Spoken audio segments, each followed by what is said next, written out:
네, 안녕하세요. 연필입니다. 네, 오늘은 매일매일 경매를 좀 꾸준히 하고 싶을 때 제가 항상 하는 방법에 대해서 말씀을 드릴게요.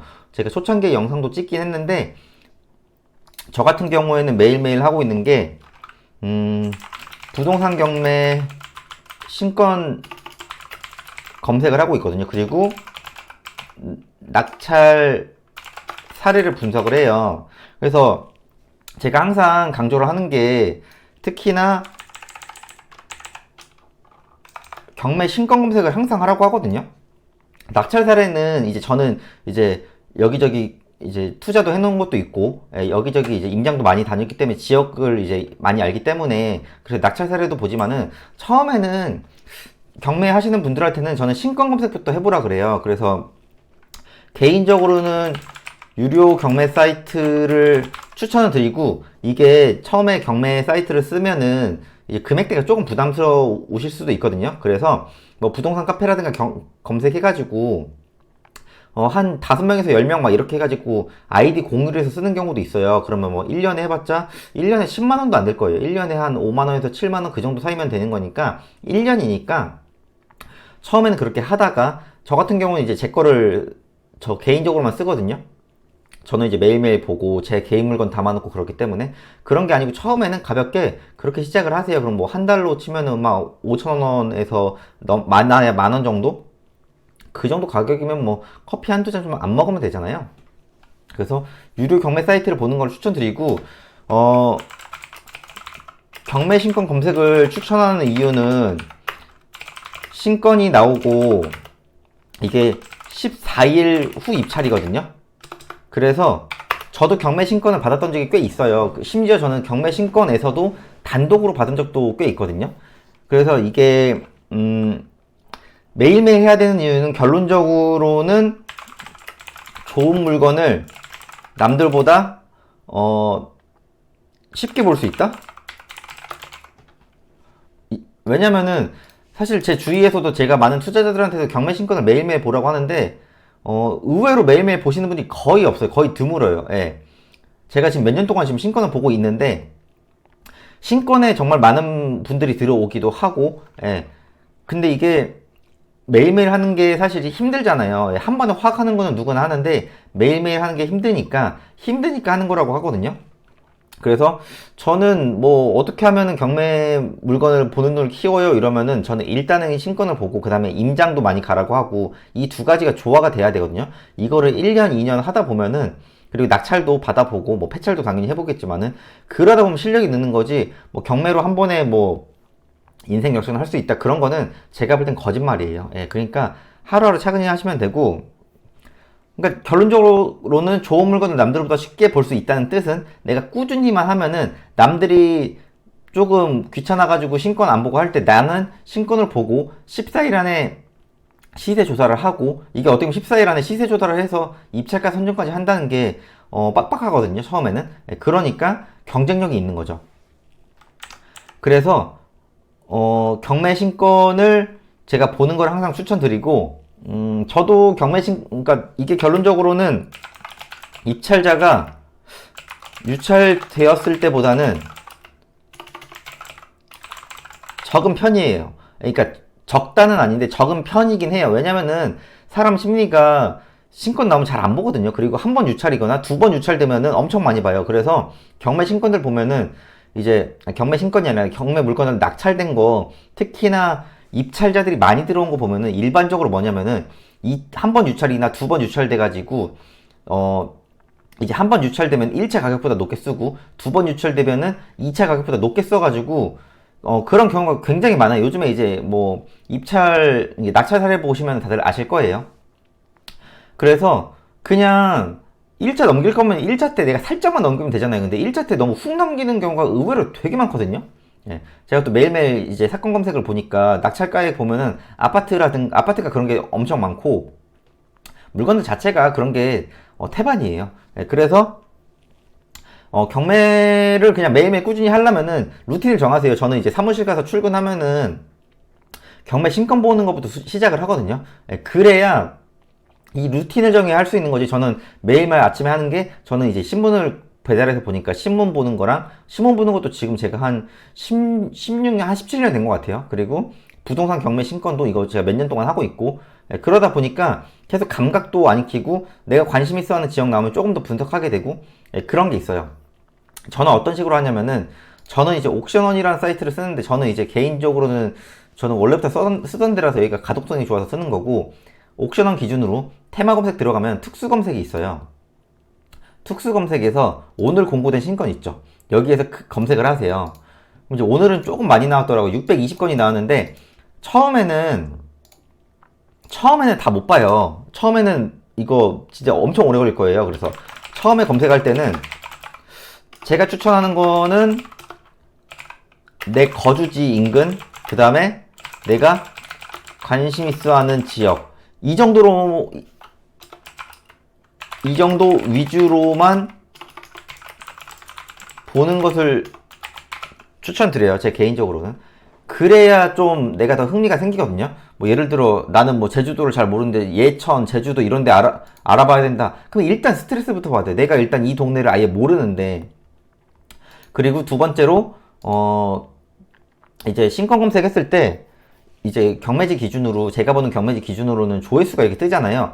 저는 조회수가 높은 데 위주로 봐요. 조회수가 높다고 하는 기준은 이제 이렇게 보면은 뭐 208, 여기 820, 의외로 세죠? 여수에 왜 820이 나왔을까 보면은, 건물은 7평이고 토지는 12평인데 그냥 이런 되게 낡은 집이거든요. 근데 잘 모르겠다. 그럼 이거 그냥 패스하는 거예요. 그리고 여기도 보면 강화도에 임야가 왜 이렇게 많이 봤을까? 그럼 이게 개발이 될까? 그럼 이 사진을 보고, 사진이 부족하면 이 토지 같은 용도를 보고, 뭐 준보선이라는데 보전관리 지역이다. 그럼 개발이 안 될 것 같은데, 이런 식으로.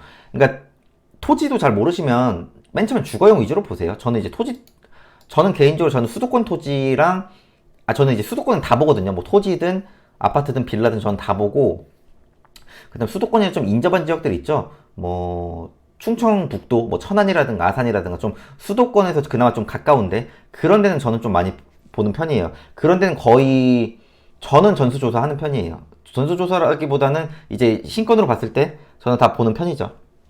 그리고 제가 개인적으로 투자했던 지역들도 조금은 더 관찰하는 편이고, 그리고 뭐 화성 장안면 엄청 완전 1400.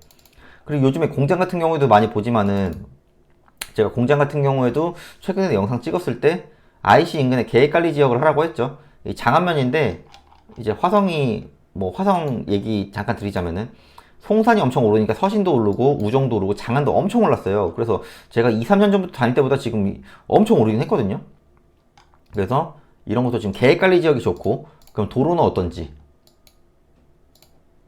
이런 식으로 보고, 그럼 이 정도면은 옹벽 쌓아서 이 정도면 도로 폭도 괜찮네, 이러면은 이 큰 도로까지 얼마나 걸리나? 큰 도로는 한 이 정도 걸리네? 그러면은 IC에서 얼마나 걸리나? 내가 기준이 있어야 돼요. 그럼 조암 IC까지 조금 거리가 있는 것 같네? 그럼 얼마나 걸리지? 해서 6km면 조금 멀다, 뭐 이런 기준이 있던가. 그럼 6km가 조금 멀면은 이게 평당 얼만데, 이쪽 근처가 평당 얼만데 6km고 금액대가 크니까 사람들이 조금 들어올 수 있겠다, 조금 싸게 받을 수 있겠다, 이런 물건의 장점 단점을 계속 비교 분석을 해봐야 돼요. 그리고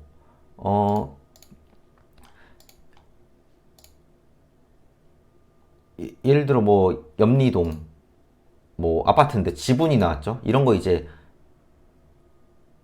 한 거의 2분의 1 나온 거거든요. 이런 지분 투자를 했을 때, 제가 최근에도 지분 관련해 가지고 영상도 찍었지만, 지분을 했을 때 어떻게 대처할 수 있을까? 현금 7억이면 너무 세다, 그러면 나랑은 좀 안 맞다, 그럼 패스, 이런 식으로. 그래서 이거를 매일매일 시간이 너무 오래 걸리시면 그냥 하루에 처음에는 30분 1시간이라도 내가 몇 시부터 몇 시까지는 꼭 봐야겠다는 약속을 하시고, 그거를 꼭 실천을 하세요. 실천을 하셔야 되는 거지, 자꾸 어떤 날은 보고 어떤 날은 안 보고 그러면 나한테 나아지는 게 하나도 없어요. 하나도. 예, 그리고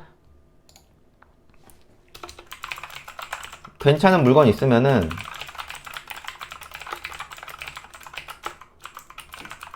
임장 꼭 가보시고요. 이런 것도 사전에 인터넷으로 조사 후에 가봐야 내가 실제로 갔을 때 좋은지 안 좋은지 판단이 더 빨리 된단 말이에요.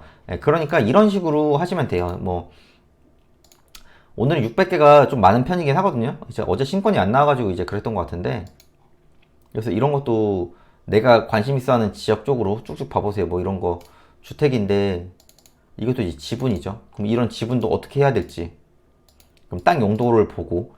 예. 그래서 저는 개인적으로는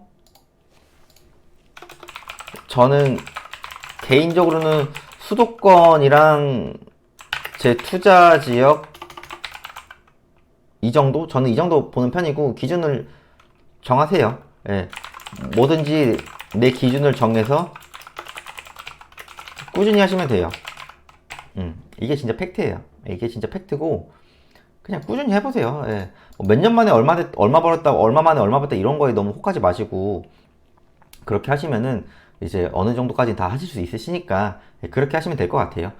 오늘은 경매 신권 얘기했는데 제가 항상 경매 신권 얘기를 강조를 해요. 그러니까 이 부분 항상 해보시고, 그리고 경매도 보시고, 뭐 이거를 시세 차익으로 할지 현금 흐름으로 할지 이런 것도 판단해 보시고, 너무 시세 차익만 보는 것도 그렇지만 너무 현금 흐름 보는 것도 저는 그렇거든요. 예, 그러니까 시세 차익만 하면은 현금 흐름을 어떤 걸로 해야겠다. 뭐 예를 들어 시세 차익에다가 소액으로 부수입을 만들어야겠다. 제가 이제 부수입 많이 만들어 드리니까, 그러면 나는 현금 흐름을 월세를 조금 만들고 나머지 돈으로 시세 차익을 해야겠다. 이런 식으로 좀 기준을 정해보시고 계속 해보세요. 그러면은 어느 정도 현금 흐름도 나오고 시세 차익이 다 될 거예요. 제가 항상 두 개를 강조하시는 걸 아시죠? 예. 그러니까 이런 식으로 제 기준에선 이런 식으로 하시면 될 것 같아요. 네, 오늘은 여기까지고요. 내일은 또 다른 컨텐츠로 찾아뵐게요. 네, 감사합니다.